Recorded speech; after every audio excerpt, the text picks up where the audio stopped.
Bill Paxton, the affable actor who was a co-star in a string of 1990s blockbusters including Twister, Titanic and Apollo 13 and later played the lead in the critically acclaimed television drama Big Love, has died. He was 61.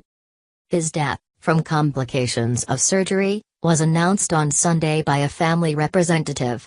The statement did not say when or where Mr. Paxton died, but Rolling Stone reported that he died on Saturday.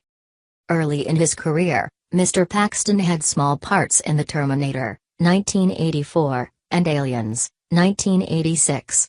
Both films were directed by James Cameron, who later featured him in more high-profile roles, as a used car salesman who cheated Jamie Lee Curtis's character in True Lies, 1994, and as the treasure-hunting scientist who salvaged the wreck of the ocean liner in Titanic, 1997.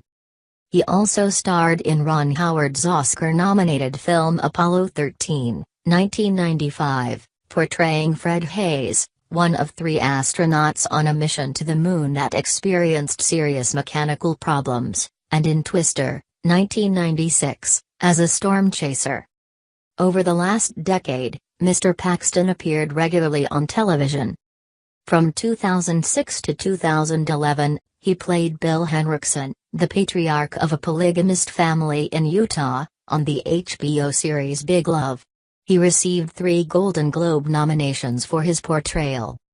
In 2012, he was nominated for an Emmy Award for playing Randolph McCoy in the 3-part miniseries Hatfields and McCoys on the History Channel.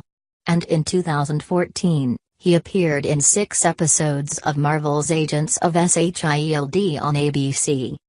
Mr. Paxton returned to TV this year as the star of Training Day, CBS's new police drama. A spin-off of the 2001 movie starring Denzel Washington, the series had its premiere earlier this month, and only 4 episodes have been broadcast.